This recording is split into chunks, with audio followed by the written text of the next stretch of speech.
है, पठानकोट से खबर आती है, जम्मू से खबर आती है। अब और क्या चाहिए? क्या फुल फ्लेज वॉर जैसी सिचुएशन हो गई? नहीं, देखिए, भारत की सुरक्षा बहुत चाक चौबंद है और पिछली रात से लेकर अब तक भारत ने सैकड़ों मिसाइलों को मार गिराया है। और सबसे अच्छी बात यह है कि हमारी जो एयर स्पेस है उसको हमने बंद किया है। बंद करने के साथ साथ हमने पूरी तरीके से डिफेंस को एक्टिवेट किया है और इतना जबरदस्त किया है कि हमारे यहाँ पर तो कोई नुकसान हुआ ही नहीं, लेकिन हमने लाहौर में घुसकर पाकिस्तान को मारा है।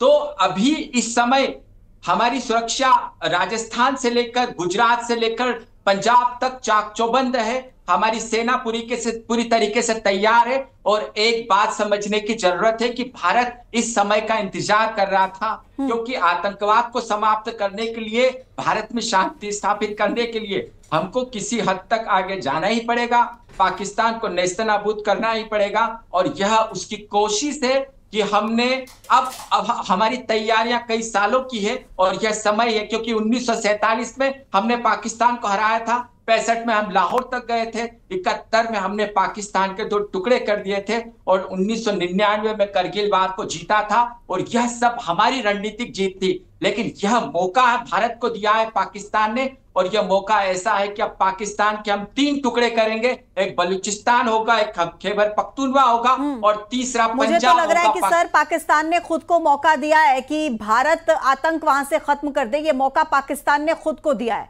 मुझे ऐसा लगता है, क्योंकि जिस तरीके से ये इनकी जो हरकतें हैं ना पाकिस्तान की, ये नहीं बाज आएंगे। इनकी हरकतों से साफ जाहिर हो रहा है ये मूर्ख देश है। और चाइना का जिक्र कर रहे थे कि चाइना के दम पर वो सुरक्षित है पूरी तरह से और वहां पर सुरक्षा बल पहुंच चुके हैं, मौके का जायजा ले रहे हैं और ये भी देख रहे हैं कि किस तरीके, कहां से, क्या इंटरनेशनल बॉर्डर की तरफ से फायर आया है या फिर जो एलओसी अखनूर सेक्टर से वहां से फायर आया है, किस तरह, कहां से ये धमाके की बात है, कहां से ये एक्शन हुआ है। और यही नहीं, नौशहरा इलाके में भी जो है वो क्रॉस बॉर्डर फायरिंग हो रही है, पुंछ में फायरिंग खोल दी है और नौशहरा में हो गया। तो भारतीय सेना के जवान जो है वो लगातार जो है वो जवाबी कार्रवाई में उनको मुंह तोड़ जवाब दे रहे हैं। लेकिन सबसे बड़ी बात है कि देश पहलगाम हमले के बाद भी वैष्णो देवी में यात्रियों की कमी नहीं आई थी और भीड़ वहां पर बहुत ज्यादा है। यात्रियों को भी सुरक्षित रखना है, यात्री भय में ना रहे, डरे नहीं। तो ऐसे में वैष्णो देवी जो कटरा है वहां पर बाणगंगा, अर्धकुंवारी भवन, सब जगह पुलिस को इमीडिएटली भेजा गया है, तैनात किया गया है, क्योंकि ब्लैकआउट किया है। तो अचानक से ब्लैकआउट क्यों किया है? ऐसे में यात्री जो देश भर से आए हैं वो घबराए नहीं, डरे नहीं। उनके लिए पुलिस प्रशासन को वहां पर भेजा गया है ताकि उनको ये बताया जाए, समझाया जाए कि उनकी रक्षा सुरक्षा हेतु ये ब्लैकआउट किया गया है। जी किशोर। तो ब्लैकआउट की जो तैयारी भारत की तरफ से की गई थी, मॉक ड्रिल की जो तैयारी भारत की तरफ से की गई थी, ब्रह्मदीप सर क्या कहेंगे कि हम लोग पूरे तरीके से तैयार थे क्योंकि हम पाकिस्तान की हरकतों को जानते थे और आज उस तैयारी का असर दिख रहा है कि किसी तरीके का कोई जनहानि का नुकसान, जनहानि कोई नहीं हुई है जो अभी जम्मू में जो वहां पर अटैक किया गया उससे? कहना चाहूंगा हमारे चैनल के जरिए कि हम 2.5 मोर्चे पर युद्ध के लिए 2020 से तैयार हैं।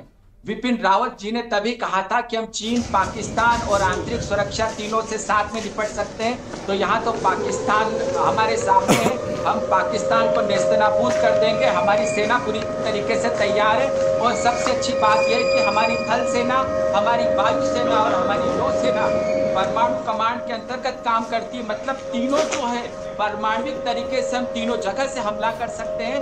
तो भारत के खिलाफ पाकिस्तान ने बहुत बड़ी गलती की है।